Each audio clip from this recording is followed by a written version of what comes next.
Director sir, Amigo Garage. சொல்லுங்கண்ணா. Amigo Garage ஆக்சுவலாக தமிழ் படங்களுக்கு ஆங்கில டைட்டில் வைக்கிறதுக்கு ஒரு சாரார் குறை சொல்லிட்டு இருக்காங்க. நீங்கள் ஸ்பானிஷையும் கலந்து வச்சிருக்கீங்க, ஸ்பானிஷையும் சொன்னீங்க. ஏன் அது அமிகோ கேரேஜுங்கிறது புழக்கத்தில் இருக்குது. ஏதாவது ஃப்ரெண்ட்ஸ்ன்னு சொன்னீங்க அமிகோ, அது அப்படியே தமிழ்லேயே வச்சிருக்கலாமே. இல்லை நான் என்னென்னா, நான் சொன்னலைண்ணா, அந்த ஜிஎம் சுந்தர் சார் ஒரு கேரக்டர் பண்ணியிருக்காருன்னு சொன்னலைண்ணா. ஸோ அவருக்கு வந்து ஒரு ஸ்பானிஷ் கனெக்ட் இருக்கணும். என்ன அப்படின்னா, ஒரு சின்ன ஒரு ஃப்ளாஷ்பேக் இருக்கும் அவருக்கு. அவரோட சின்ன வயசில் ஒரு சின்ன ஃப்ளாஷ்பேக் இருக்கும். அந்த ஃப்ளாஷ்பேக்கில் வந்து ஒரு ஸ்பெயினில் இருந்து ஒரு பொண்ணு மேலே வந்து ஒரு சின்னதாக ஒரு லவ் இருக்கும். ஸோ அந்த லவ் வந்து இவர் ஒன் சைட் லவ்வாக இருக்கும். ஸோ இவர் லாங்குவேஜ் புரியாதனால இவருக்கு அவங்க என்ன கன்வே பண்ணாங்க என்ன ஏதுன்றதே வந்து அந்த பொண்ணு சொன்ன மேட்ரு வரைக்கும் தெரிஞ்சிருக்காது. அது கடைசி வரைக்கும் ஒன் சைட் லவ்வாக இருந்திருக்கும். அவங்களோட ஞாபகார்த்தமாக அவங்க விட்டு போனதுலேருந்து சின்ன வயசுலேருந்து அவங்க ஸ்பானிஷ் சாங்ஸு, ஸ்பானிஷில் என்னென்ன இருக்கோ அதை வந்து அவங்க ஞாபகார்த்தமாக அவங்க வந்து அவர் வந்து இது பண்ண ஆரம்பித்தார். ஸோ அந்த கேரேஜில் நடக்கிறதுனால சரி அவருக்கு அந்த ஃப்ரெண்ட்ஸ் கேரேஜ்னு வைக்கிறதுக்கு பதிலாக அந்த ஸ்பெயினில் வந்து ஸ்பானிஷில் என்ன சொல்லுவாங்களோ ஃப்ரெண்ட்ஸுக்கு, ஸோ அதுக்கு வந்து அமிகோ அப்படின்னு வச்சா வந்து அமிகோ கேரேஜ் நல்லாயிருக்கும் அப்படின்னு சொல்லி அந்த கேரேஜோட பேர் தான் நம்ம படத்துக்கு வச்சோம். கதைக்காலம் என்ன ஒரு ஓசூர்ண்ணா. ஓசூர் தான். பாண்டிச்சேரியா இருந்தால் ஃப்ரெஞ்சு சொல்லலாம். ஓசூரில் ஸ்பானிஷ் பொண்ணுங்க நிறைய இருக்காங்களோ? இல்லைங்கண்ணா, இது அவரோட வந்து முன்னாடியான விஷயங்கள் தானே. அவரே வந்து இன்னைக்கு ஒரு 54 வயசு 55 வயசு அந்த மாதிரி தான் போர்ட்ரே ஆவாங்க. அவரோட ஒரு 10 வயசு 12 வயசு ஜேர்னி மாதிரி நாங்கள் காட்டுவோம். அப்போ வந்து நம்ம கிறிஸ்டியானிட்டிஸில் வந்து நம்ம அந்த சர்ச் அதெல்லாம் நம்ம வந்து இது பண்ணுறதுக்கோசரம் நிறைய வந்து இந்த ஃபாரின் கண்ட்ரீஸ்லாம் வந்து எல்லாம் அந்த இதுக்கெல்லாம் வருவாங்கல்ல. ஸோ அந்த மாதிரி வந்த ஒரு பொண்ணு, வேற ஒன்றும் இல்லை. நாமெல்லாம் பிறக்கிறதுக்கு முன்னாடியே அவங்க கிளம்பிட்டாங்க. சரி, அது ஓகே. அதே மாதிரி ஹீரோயினை பற்றி சொல்கிறப்போ நெக்ஸ்ட் டோர், நீங்கள் எங்கள் வீட்டு நெக்ஸ்ட் டோர்லாம் இந்த அளவுக்கு கலர்ஃபுல்லாக ஒரு பொண்ணு இருக்காது. உங்க வீட்டு ஓசூர் பக்கம் பெங்களூர் பக்கங்கிறனால ஒருவேளை இவ்வளோ கலராக பொண்ணுங்க இருக்காங்களோ? இல்லைண்ணா, இங்கே வந்து இங்கே இப்படி கொஞ்சம் ஃபங்க்ஷன்னால கொஞ்சம் இப்படி வந்திருக்காங்க. பட் ஆனால் அங்கே வந்து நம்ம படத்தில் வந்து மேக்கப்ஸ் வந்து ரொம்ப யூஸ் பண்ணாமல் அவங்க பார்க்க வந்து கொஞ்சம் நம்ம இதில் பார்க்கும்போது கொஞ்சம் படத்தில் வந்து ரொம்ப ஷட்டில்டாக தான் இருக்கும்னா, படத்தில் பார்க்கும்போது உங்களுக்கு கண்டிப்பாக நான் சொன்னது வந்து கனெக்ட் ஆகும்ண்ணா. மகேந்திரன்ஜி, வாழ்த்துக்கள். நீங்கள் ஆதங்கப்பட்டீங்க. உண்மையாக உங்களுக்கு இந்த படமே ஒரு பெரிய இதுவாக இருக்கும், பிரேக்காக இருக்கும்னு நினைக்கிறேன். ஏன்னா மைல்கல்லாகவே இருக்கலாம். நான் பார்த்தேன் ஷார்ட்ஸ்லாம் டிஃப்ரெண்ட்டாக இருந்தது. இதுலேயே நீங்கள் வேற ரூபத்தில் இருக்கீங்க. இந்த போஸ்டர்லேயே உள்ளே அது மாதிரி இருந்தீங்க. அது என்ன கத்தி மெக்கானிக் ஷாப்பில் மற்றதெல்லாம் இருக்கும், அதுதான் கதையா? இல்லைண்ணா, அந்த மெக்கானிக் ஷாப் அப்படியே அது என் கைக்கு வந்ததுக்கப்புறம் அது ஒரு மாதிரி கத்திலாம் வந்துடும். நான் உள்ள அந்த அந்த அந்த மெக்கானிக் விஷயமே நின்றும் ஒரு டைமில். யாருமே என்னை சுற்றி இருக்க மாட்டாங்க. ஸோ அந்த மூடில் பண்ணது தான். கரெக்டா சொல்லுங்கண்ணா. நீங்கள் இங்கே பேசிகிட்டு இருக்கும் பொழுது மகேந்திரன் ரொம்ப எமோஷனல் ஆனார். பார்த்தீங்களா? அவர் கண் கலங்கிட்டே இருந்தார். நீங்கள் சொல்லும் போதெல்லாம் எவ்வளோ பாண்டிங்கில் இருக்கீங்க ரெண்டு பேரும். ஏன்னா அவர் தான் இவ்வளோ பேரை கனெக்ட் பண்ணியிருக்காருன்னு அவர் நண்பர் சொல்லியிருக்காரு. ஸோ நீங்கள் பேசும்போது ரொம்ப எமோஷனல் ஆகி கண்ணு கலங்கிட்டே இருந்தார். இல்லை, அதான் நான் சொன்ன மாதிரிண்ணா, நான் ஒரு ஃபியூச்சர் ஃபிலிம் பண்ணோம் அப்படின்னு நான் வந்து ஆசைப்பட்ட அந்த டைமில் இல்லைண்ணா. நான் வந்து ஒரு பைலட்டாக பண்ணோம். லைக் நான் ஷார்ட் ஃபிலிம்ஸ் எல்லாம் பண்ணிட்டு இருந்தேன். 20 minutes 15 minutes என் ஃப்ரெண்ட்ஸை வச்சு பண்ணிட்டு இருந்தேன். ஸோ நம்ம வந்து ஒரு 6 வருஷம் ஷார்ட் ஃபிலிம்ஸ் பண்ணாலும் நம்ம வந்து ஒரு கிரியேட்டர் ஆகணும், டைரக்டர் ஆகணும் அப்படின்னு சொல்லும்போது நம்ம அந்த ஷார்ட் ஃபிலிம்லேருந்து ஒரு அடுத்த கட்டத்துக்கு வந்து நம்மளை வந்து நம்ம டெவலப் பண்ணணும் அப்படின்னு பார்க்கும்போது அப்போ ஒரு பைலட் ஃபிலிம் பண்ணலாம், ஃபெஸ்டிவல்ஸ்க்கோசரம் பண்ணலாம். அப்போ தான் வந்து நான் வந்து அப்போ எனக்கு ஓகே ஃப்ரெண்ட்ஸ் எல்லாம் பண்ணிட்டு இருக்காங்க, என்னதான் வந்து பண்ணாலும் அது ஒரு ஷார்ட் ஃபிலிம் ஒரு யூடியூப் லெவலில் அந்த மாதிரியே இருக்குமே, ஒரு ரினோட் ஆக்டர்ஸ் வந்து நம்ம யாராச்சும் நம்ம அப்ரோச் பண்ணலாம் அப்படின்ற டைமில் தான் எனக்கு வந்து ரொம்ப வருஷம் வந்து நான் அவர் படங்களோ அந்த டைமில் வந்ததில்லை. நான் அவர் நடிக்கிறாரா என்ன ஏதுன்னு கூட அந்த டைம்லலாம் எனக்கு தெரியல. ரொம்ப நாளாக வந்து அவர் ஸ்க்ரீனில் நான் பார்க்காம இருந்தேன். அப்போ தான் வந்து நாங்கள் வந்து அந்த பைலட் ஃபிலிம் நம்ம இது பண்ணும்போது இந்த கதைக்கு இவர் நல்லா இருப்பார் அப்படின்ற மாதிரி. சரி, இருந்தாலும் அவர் ஆக்டர் ஆச்சு, சரி சினிமாலலாம் ஹீரோவாக பண்ணிட்டுருக்காரு, பைலட்லாம் பண்ணுவாரா அப்படின்ற டவுட் இருந்தது. இருந்தாலும் வந்து சரி ட்ரை பண்ணி பார்ப்போமே அப்படின்னு சொல்லி அப்படி ஸ்டார்ட் பண்ணது. அந்த பைலட் ஃபிலிமை வந்து நான் இன்னைக்கு லைக் இந்த ஸ்டேஜை வந்து நான் உங்கள் எல்லாருக்கூடயும் ஷேர் பண்ணுறதுக்கு வந்து முக்கியமான ரீசனே நான் சினிமாவில் இருக்கிறதுக்கு அவர் தான். என்ன இல்லைன்னா வந்து நான் என் கெரியர் வந்து எப்படி ஆயிருக்கும்னு தெரியாது. ஆஃப்டர் கோவிட் என்ன நான் பண்ணியிருப்பேன் அப்படின்றது தெரியாது. அந்த படத்தை ஸ்டார்ட் பண்ணதுனால தான் இப்போ நான் கம்ப்ளீட் பண்ணி இப்போ இந்த ஸ்டேஜ் வந்து ஆப்பர்ச்சுனிட்டி கிடைக்கிறதுக்கு வந்து முக்கியமான ரீசன் அவர் தான். பட் அந்த ட்ராவல்லே எங்களுக்கு வந்து நாங்கள் ஷூட் பண்ணுறதுக்கு முன்னாடி அந்த ஒரு 2 வருஷம் வந்து நான் அவர் கூட தான் வந்து நான் இருந்தேன். சென்னை வந்து அப்போ எனக்கு புதுசு. வந்தேன்னா வேறு எங்கேயும் போக மாட்டேன், அவங்க வீட்டுக்கு தான் போவேன். அவர் கூட தான் இங்கே நான் காலையில் கிளம்பி வந்தேன்னா ஒரு நாள் நைட்டு திரும்பி வரைக்கும் எல்லாத்தையும் பேசி முடிச்சுட்டு மறுபடியும் நான் ஊருக்கு போகிறேன் அப்படின்னா அவரை மட்டும்தான் எனக்கு சென்னையில் தெரியும். ஸோ வேறு யாருமே தெரியாது. அதனால அந்த ஒரு அன்இன்ஃபெக்ஷன் லவ் மாதிரி தான் அது. ஸோ எங்கள் 2 பேருக்கும் நான் எப்பவுமே அண்ணா அண்ணா தான், நான் முத நாள்லேருந்து அண்ணான் தான் கூப்பிட்றேன். அவர் இன்ன வரைக்கும் எனக்கு எனக்கு 2 அண்ணா 3 அண்ணா இருக்காங்க. இவரும் ஒரு எனக்கு என் ஃபேமிலியில் இருக்கிற அண்ணா மாதிரி தான். ஸோ அதனால் என்னோட சக்ஸஸ் வந்து அவரோட படமாக அடுத்த படங்கள் என்னென்ன பண்ணுறாரு அது வந்து அவருக்கு முக்கியம் இல்லை. எல்லா இன்டர்வியூஸில் ஆகட்டும், நாங்கள் அட்டன் பண்ண இன்டர்வியூஸில் ஆகட்டும், அவர் சொன்ன வார்த்தை வந்து பிரசாந்த் ஜெயிக்கணும், எனக்கு பிரசாந்த் ஜெயிக்கணும், பிரசாந்துக்கோசரம் நீங்கள் படம் பாருங்கள், அந்த மாதிரி தான் வந்து இப்போ இன்டர்வியூஸ்லாம் கூட எனக்காக மட்டும்தான் அவர் பேசுகிறாரு. ஸோ அதனால் கண்டிப்பாக என் சக்ஸஸில் வந்து நாளைக்கு நான் இன்னொரு ஸ்டேஜுக்கு நான் போகும்போது அதுக்கு மொதல் காரணமும் கடைசி காரணமும் அவர் மட்டும்தான். மகேந்திரன் சொல்லுங்கண்ணா. டார்லிங், நீங்க வந்து மாஸ்டர் படத்துல பவானியா பதிச்சிட்டீங்க, இப்போ லேபிளும் செட்டிங் ஆயிடுச்சு. இந்த படமும் உங்களுக்கு லேபிளா அமையுமோ? அமையணும் டார்லிங். எனக்கு நான் பண்ணுற எல்லா படங்களும் நான் ரொம்ப 100% நான் கொடுக்குறேன். அது என்னுடைய டைரக்டர்ஸும் என்னுடைய ப்ரொடியூசர்ஸ் கிட்ட கேட்டால் அது எனக்கு தெரியும். அது எண்ட் ஆஃப் த டே ஸ்க்ரீனுக்கு வரும்போது இது எங்கே எப்படி எனக்கு அது புரியவே இல்லை. நான் பயங்கரமாக பண்ணுறேன், என்னென்னமோ பண்ணுறேன், ஆனால் மிஸ் ஆகுது. எனக்கு இந்த படம் லேபிளை தாண்டி எனக்கு இந்த பையன் ஜெயிக்கணும்னு ரொம்ப ஆசை ப்ரோ. ஏன்னா லோகேஷ் மாதிரி தான், சினிமாவே அவனுக்கு எதுவுமே தெரியாது. அவனுக்கு தெரிஞ்சது சினிமா பார்த்துருக்கான். மணிரத்னம் சாருடைய பெரிய ஃபேன். அவன்னா படம்னு என்னன்னா கணத்தில் முத்தமிட்டால் உட்காந்து பார்த்துக்கிட்டு இருப்பான். அவன் டிப்ரெஸ் ஆனாலும் அதான் பார்ப்பான், சந்தோஷமாக இருந்தாலும் அதான் பார்ப்பான். ஸோ அப்படி ஒரு ஃபாலோவராக வந்து வரும்போது, சினிமாவை நம்பி வரும்போது அவனுக்கு நான் கையை கொடுத்து தான் ஆகணும். ஸோ அதனால் என் படம் எல்லாமும் ஜெயிக்கணும், இந்த படமும் கண்டிப்பாக ஜெயிக்கணும். இவனை நம்பி இன்வெஸ்ட் பண்ண எல்லாருமே, என்னுடைய டிஸ்ட்ரிபியூட்டர்லேருந்து என்னுடைய அப்பாலேருந்து, ஸோ எல்லாருக்குமே அது அமையணும் பிரதர். அதான் நான் கேட்டுக்கிறேன். இல்லை, மணிரத்னம் சொன்னதுனால தான் ஹீரோயினை தேடி அவர் படத்தில் மெயின் முக்கியமாக அழகாக காமிப்பார், ஹீரோயின்கள்லாம் தேடி கண்டுபிடிக்கும். நானும் அதை கேட்கணும்னு இருந்தேன். நீங்கள் பேசுகிறப்ப எல்லாரையும் சொன்னீங்க, ஹீரோயினை பற்றி மட்டும் குறிப்பிடலையே. ஹீரோனா சொல்லணும்ல. நீங்கள் ஒரு விஷயம் நீங்கள் கவனிக்கல, ஸ்டேஜில் இருக்கிற எல்லார் பேரையும் சொல்ல முடியல நான் சொன்னேன். அதான் ஹீரோயின் பேரை சொல்லிட்டு அதை சொல்லியிருக்கணும். ஐயோ அவங்க ரொம்ப பாவம், அவங்க ரொம்ப ஸ்வீட்னா. அவங்க ஃபர்ஸ்டே அவங்ககிட்ட நான் வந்துட்டு டைலாக் பேசுறதுக்காக அந்த சைஷன் ஷாட்டில் அவங்கள பார்க்கும்போதே எனக்கே ஒரு பயம். ஏன்னா வந்து ரொம்ப ரொம்ப ஃப்ரெஷ். அவங்களுக்கு எதுவுமே தெரியாது, சினிமானா என்னன்னு தெரியாது. அவங்க ஒரு குட்டி ஷார்ட் ஃபிலிமில் ஒரு ஷார்ட் ஃபிலிம் தான் கேரளாவில் பண்ணியிருக்காங்க. அவங்க வந்திருக்காங்க. ஸோ ஃபர்ஸ்ட் திங் அவங்க என்னை பார்த்து அவங்க எதுவும் பயந்துடக்கூடாது, ஐயோ இவன் ஏதோ பயங்கரமாக நடிப்பா போல இருக்கு அப்படின்ட்டு அவங்கள ஃபஸ்ட்டு நான் ரொம்ப கம்ஃபர்டபுளாக வச்சுக்கணும். ஸோ அதுக்கப்புறம் நல்லா நடித்தாங்க. எங்கள் ஷூட்டிங் நடக்கும்போதே வீரம் அந்த படத்துலேருந்து டைரக்டர் கால் பண்ணி இந்த மாதிரி கேட்டார். டக்குன்னு போனாங்க, படம் ரிலீஸ் ஆச்சு வந்து. So I am very happy for it.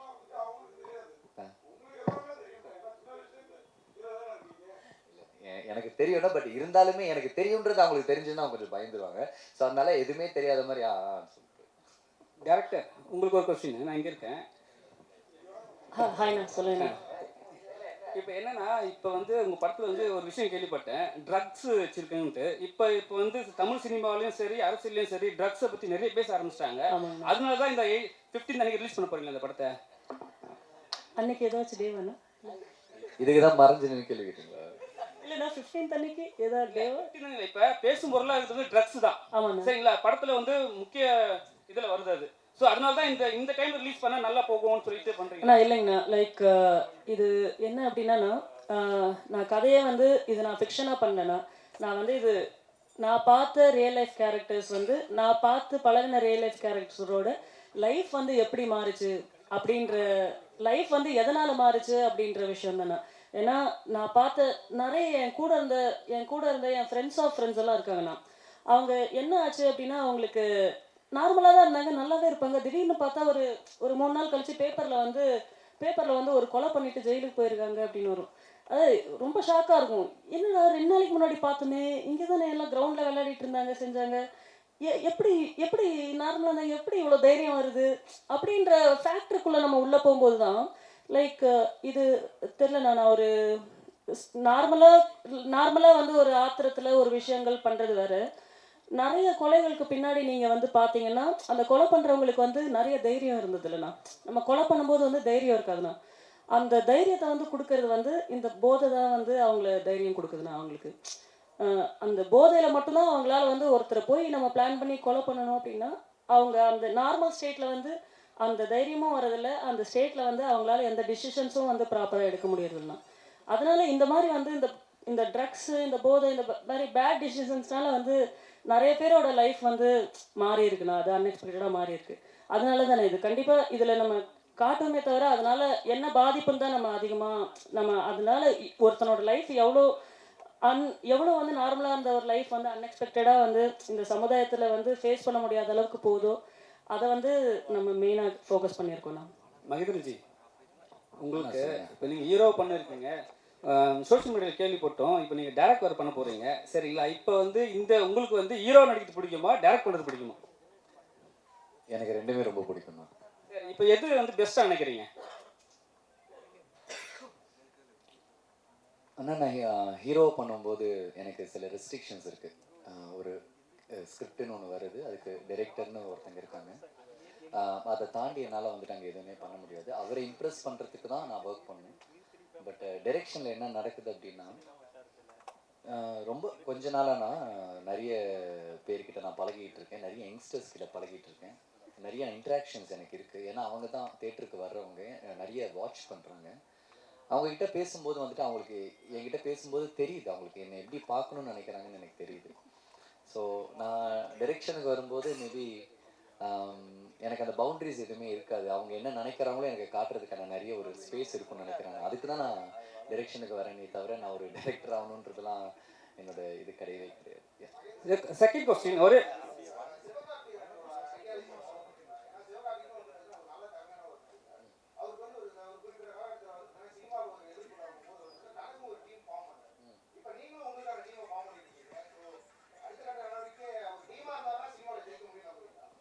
இல்லைண்ணா, கண்டிப்பாக இல்லைண்ணா. நான் வந்துட்டு ஐ belongs to all the team தான். நீங்கள் இந்த தமிழ் சினிமாவில் நீங்கள் எந்த டேரக்டர்கிட்ட கேட்டிங்கனாலும் அவங்க டீமில் நான் இருக்கேன். இன்னைக்கு நம்ம தமிழ் சினிமாவில் பெருசாக ஒரு ஒன் ஆஃப் த பிக்கஸ்ட் மூவியாக நான் வந்துட்டு இருக்கிற கோட்டோடைய வெங்கட் பிரபு டீம்லேயும் நான் இருக்கேன். அவங்க கூடயும் நான் பழகியிருக்கேன், அவங்க கூடயும் நான் பேசியிருக்கேன். எனக்கு டீம்லாம் எதுவுமே கிடையாது. நான் எந்த டீமுக்கு போகிறனோ என் டீமுக்கு என்னால் என்ன உழைக்க முடியுமோ அதை தான் நான் பார்க்குறேன். லைக் தோனி மாதிரின்னு வச்சுக்கோங்களேன். ஒரு தோனி வந்துட்டு எப்படி ஒரு இந்தியன் டீமுக்கு அவர் ஆடும்போது எப்படி ஒரு கேப்டனாக அந்த டீமோட ஒரு விளையாடினாரோ, எப்படி சிஎஸ்கேக்கு வந்ததுக்கப்புறம் திருப்பி கேப்டன் இந்த சிஎஸ்கே தூக்கினாரோ. So that is how I think.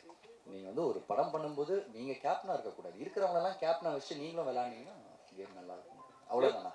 I'm not belongs to any team. எப்பவுமே மகேந்திரனை கேட்டால் விஜயன்னு விஜயனா கூட வந்து நீங்கள் மாஸ்டரில் பண்ணியிருக்கீங்க. இப்போ வந்து அவர் அரசியல் வந்திருக்காரு. சரி, நேற்று தான் வந்து ஒரு ஆப் ரிலீஸ் பண்ணார். சரி, அந்த ஆப்பில் வந்து போயிட்டு எல்லாம் வந்து மெம்பர்ஷிப் ஆகணும்னு சொல்லிட்டாங்க. நீங்கள் ஆனீங்களா? ஒருவேளை விஜய் சார் வந்து எலெக்ஷன் நின்னா ஓட்டு போடுவீங்களா? கண்டிப்பாக அவருக்கு நான் ஓட்டு போடுவேண்ணா. மெம்பர்ஷிப் ஆகிட்டீங்களா?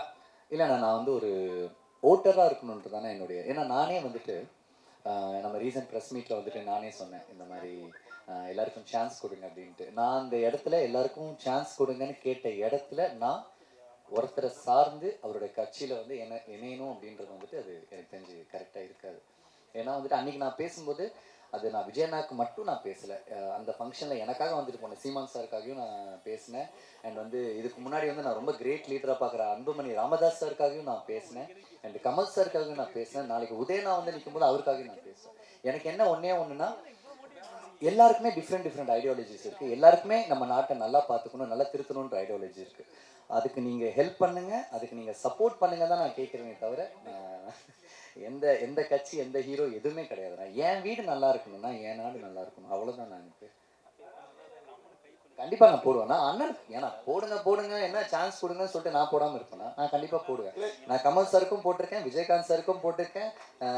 நான் அதே மாதிரி வந்து விஜயனாவுக்கும் நான் போடுவேன். விஜய்க்கு ஓட்டு போடுறேன்னு சொல்கிறேன். நீங்கள் அதுக்குள்ளார நேற்று அந்த ஆப் ஜாம் ஆயிடுச்சுன்னு சொல்லியிருக்கலாம்ல. இவ்வளோ பெரிய பதில் தேவையா? என்னன்னு நீங்கள் அப்படி நான் சொன்னேன்னா என்னப்பா தம்பி எஸ்கேப்பா அப்படின்னு நீங்களே என்கிட்ட கேட்பீங்க. அதுக்கு நான் வேற பதில் சொல்லணும். இப்போ கிட்ட கொடுங்க சார். சொல்லுங்கள் சார். நீங்கள் ஹெட் மாஸ்டராக இருக்கீங்க, எவ்வளோ பசங்களை பார்த்துருப்பீங்க. ட்ரக்ஸில் பையன் சொல்லும் போது கூட பேப்பரில் பார்த்தேன், இந்த மாதிரி 2 பேர் போயிட்டாங்கன்னு சொல்லும் போது உங்கள் மனநிலைமை எப்படி இருந்தது? இப்போ அவரே ட்ரக்ஸை பற்றி எடுக்கிறாரு, இதை பற்றி நீங்கள் அவர்கிட்ட சொன்னீங்களா? சொல்லுங்க சார். அவர் கதை சொல்லும் போது எப்படி தோணுச்சு உங்களுக்கு? சார் அவர் கதையை சொல்லும் பொழுது உங்களுக்கு எப்படி தோணுச்சு? இப்போ கதையெல்லாம் எதுவும் நான் கேட்கலைங்க எதுவுமே. வேற அது புரிஞ்சுதா? அதான் பையன் சொன்ன மாதிரி அவன் செய்கிறது, அதாவது ஐடி ஃபீல்டில் இருந்தான் சார் சொன்ன மாதிரி. 1,00,000 ரூபா சம்பளம் அப்பை 2012 13 அவன் ஜாப்ல இருந்தான். அதுக்கப்புறம் பார்த்தீங்கன்னா ஷார்ட் ஃபிலிம் ஆரம்பித்தான். மதருக்கான ஹிஸ்ட்ரி இல்லை. அவங்க அம்மாவுக்கு வந்து நல்ல ஒரு சம்பளத்தில் இருக்கிறவன், நாளைக்கு ஃப்யூச்சர் வந்து அவனுக்கு நல்லா இருக்கணும், மேரேஜ் பண்ணணுன்னா ஒரு வேலை, அதாவது ஒரு ஜாப்ல இருக்கணும், அந்த ஒரு கண்ணோட்டம் அப்படியே வச்சுருக்காங்க. லேடிஸை பொறுத்த வரைக்கும் வேலையில் இருந்தாலும் பொண்ணு கொடுப்பாங்க, சினிமாவில் இருந்தால் பொண்ணு கொடுப்போம், இப்படி ஓப்பனாக பேசக்கூடிய எங்கள் சொந்தக்காரங்களே பேசுகிறாங்க சார். எங்கள் ரிலேஷனே பார்த்தீங்கன்னா, சார் உங்கள் பையன் சினிமாவில் இருக்காருன்னு பொண்ணு கிடைக்காது சார், இப்படியெல்லாம் ஒரு நிறைய. அதாவது பார்த்தீங்கன்னா பொருளாதாரத்தை விட சார் மனசு நோக்கடிக்கு நிறைய பேர். என் ரிலேஷன் வந்து பையனுக்கு ஏஜ் ஆகுதுங்க, பொண்ணு பார்க்கலாம்னா பையன் என்ன பண்ணுறாரு சார், சினிமா டைரக்டராக இருக்காரு, அது கஷ்டம் சார். ஒரே பேச்சு, பொண்ணு கிடைக்கிறது கஷ்டங்க. அது என்னடா இந்த ஃபீல்டில் என்ன அப்படி, இது வந்து இது ஒரு ஃபீல்டு கிடையாது, சினிமா ஃபீல்டு கிடையாது. நான் உதாரணத்துக்கு சொன்னேன் சார், நான் நிறைய பேர் சொல்லுவேன், ஒரு அரசியல்வாதி ஒரு சினிமாக்காரங்க 2 பேருக்கு தான் மவுஸ் இருக்குது. ஒரு பெரிய கோடீஸ்வரர் ரோட்டில் நின்றுருக்காரன், டிஃபன் கடை நிற்கிறான், யாரும் எட்டி பார்க்கறதில்ல. ஒரு சின்ன வேஷம் சினிமாவில் ஒரு 5 படத்தில் வச்ச கூட வந்து நின்னாருன்னா கூட்டம் போய் நிற்குது, கூட்டம் போய் பார்க்கறதுக்கு போகிறாங்க. அந்த சினிமா உலகத்துக்கு அந்த மவுஸ் இருக்குது. அப்படி ஏன் வந்து இவங்க இது மாதிரி சினிமா உலகத்தை வந்து பொண்ணு கிடைக்கிறதில்ல, அது கிடைக்கிறதில்லன்னு சொல்கிறாங்கன்றதுனால எங்கள் பையன் வந்து நீ செய்ப்பா, உனக்கு என்ன மனசில் தோணுதோ நீ செஞ்சு சாதிச்சு காட்டு அப்படின்னு அந்த முழு சுதந்திரத்தையும் நான் அவனுக்கு கொடுத்துட்டேன். என்ன வேணா அவன் செய்யட்டும். அவனுக்கு அதாவது சார் சொன்ன மாதிரி ஒவ்வொருத்தருக்கு பிடித்த வேலையை செய்யும்போது அதில் வந்து எப்படியோ டேலண்ட் இருக்கலாம். ஜாபுக்கு போகிறதோ பிஸ்னஸ் செய்கிறதோ எப்போ வேணும் யார் வேணும் செய்யலாம். ஆனால் இந்த மாதிரி இந்த கலை உலகத்தில் ஒரு வாய்ப்பு கிடைச்சி செய்யணும் போது அதுக்கு நம்ம பெற்றோர் நம்மள ஆதரவு கொடுத்தேன் சார். சார் மகேந்திரன் சாருக்கும் டைரக்டருக்கும் ஒரே கேள்வி. ஜெனிஸ் இந்த படத்தை பார்த்துட்டு வாங்கியிருக்கிறாரா என்னன்னு ஒன்று சொல்லுங்கள். அதுக்கப்புறம் இன்னொரு கேள்வி உங்கள் 2 பேருக்கும். யூஏ சர்டிஃபிகேட் எப்போ கிடச்சிது? வந்து ஒரு 10-15 நாள் இருக்குமா, இல்லை முன்னாடியே வாங்கிட்டீங்களா? ஜனவரிலே வாங்கிட்டீங்க. ஒருவேளை இப்போ வாங்குற மாதிரி இருந்ததுன்னா அமிகோ கேரேஜ் பாய்ஸ்னு பேரை மாற்றிருப்பீங்களோ? ஆனால் இல்லைண்ணா, மல்டிமால் பாய்ஸ் இல்லைண்ணா. ஸோ அந்த படத்துக்கான அந்த ஸ்பேஸ் வந்து இப்போ நல்லா இருக்குண்ணா. நாளைக்கு நம்ம படமும் நல்ல டாக்ஸ் வந்ததுன்னா ஸோ அந்த மாதிரியெல்லாம் எதுவும் இல்லைண்ணா, மாற்றிருக்க மாட்டோண்ணா. ஜெனிஸ் அது பார்த்துட்டீங்களா படம்? ஏன்னா இந்த படம் வந்து உங்களுக்கும் ஒரு இதுவாக இருக்கும்னு நினைக்கிறேன். ஏன்னா இந்த பாட்டு ஃபைட் எல்லாம் பார்த்தப்ப தெரிஞ்சுது. இந்த படம் எப்போதுமே பார்த்துட்டு தான் பிஸ்னஸ் பேசுவீங்க இல்லையா? கண்டிப்பாக. இது எப்படி பண்ணியிருக்கீங்க?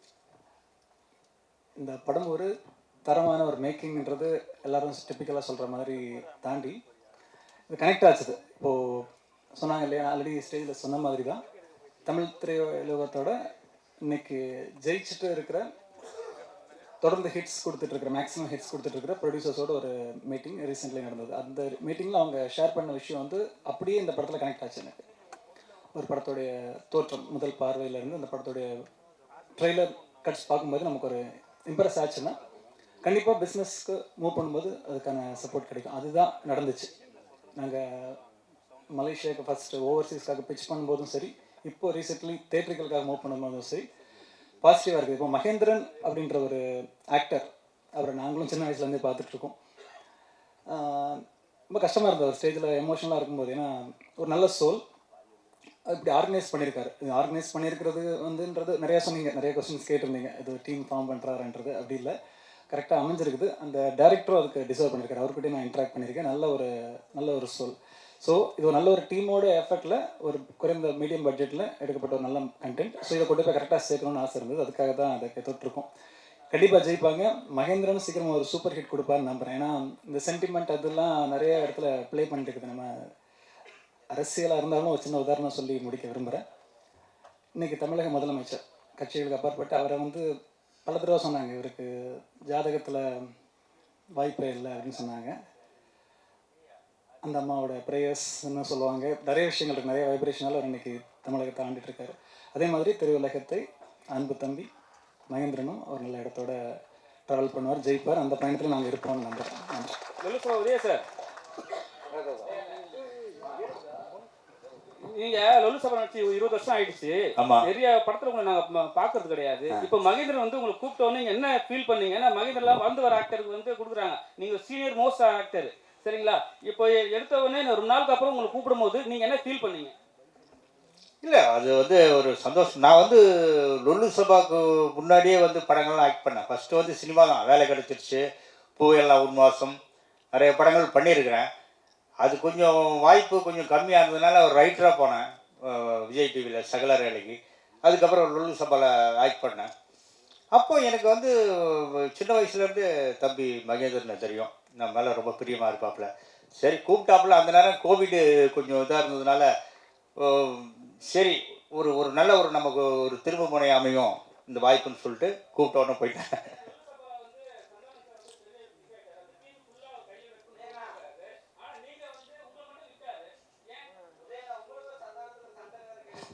அதெல்லாம் ஒன்றும் கிடையாது.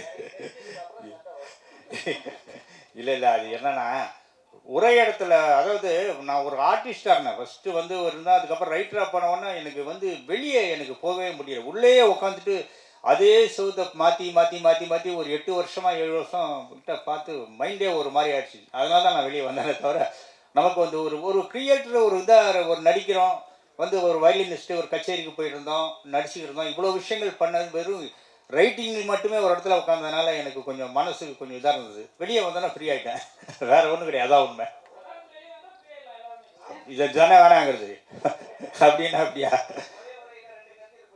அதெல்லாம் ஒன்றும் கிடையாது. பல்லு கத்தி வச்சுருக்கேன் சைடில் சுற்றி இடுப்பில். நன்றி.